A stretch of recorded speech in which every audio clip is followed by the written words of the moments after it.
এটা কি আমাদের বোকামি, নাকি আমরা জাস্ট অন্যের কথায় বিশ্বাস করে ফেলছি, আমাদের আর কোনো উপায় নেই দেখে? যদি বলতে চাও। আমরা একজনকেই বারবার বিশ্বাস করি, কিংবা আমরা জেনে বুঝে বিশ্বাস, কিংবা অন্যজনের একটা, যেমন আমাকে আমার কাজিন একজন বলল যে না উনি ভালো মানুষ, আমিও চোখ বন্ধ করে ওনাকে ভোট দিয়ে দিলাম।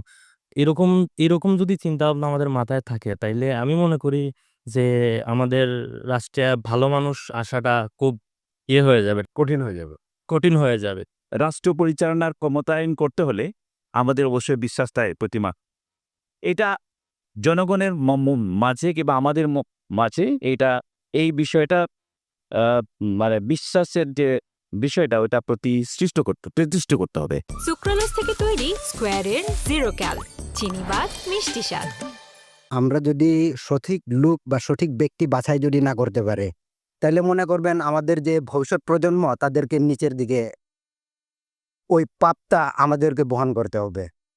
আপনি যদি 5 বছরে যদি নেতৃত্বে থাকেন, আমাদের ভবিষ্যৎ প্রজন্ম 5 বছর পিছনে পড়বে। আপনি 5 বছর ভালো নেতৃত্ব দেওয়া মানে কি আপনার বাংলাদেশ 5 বছর অনেক উপরে এগিয়ে যাবে।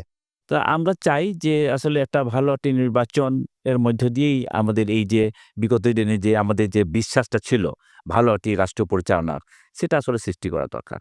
আর বারবার ইমোশনালি চিন্তা না করে নিজের ব্যক্তিত্ব, কিংবা নিজের যে আমাদের ইচ্ছা আছে, কিংবা আমাদের একটা স্বপ্ন আছে যে না আমরা একটা বাংলাদেশ, সুন্দর একটা বাংলাদেশ দেখতে চাই, ওই চিন্তা ভাবনা নিয়ে যাতে আমরা আগামী নির্বাচনটা সুন্দরভাবে সুষ্ঠুভাবে করতে পারি। আপনাদেরকে অসংখ্য ধন্যবাদ।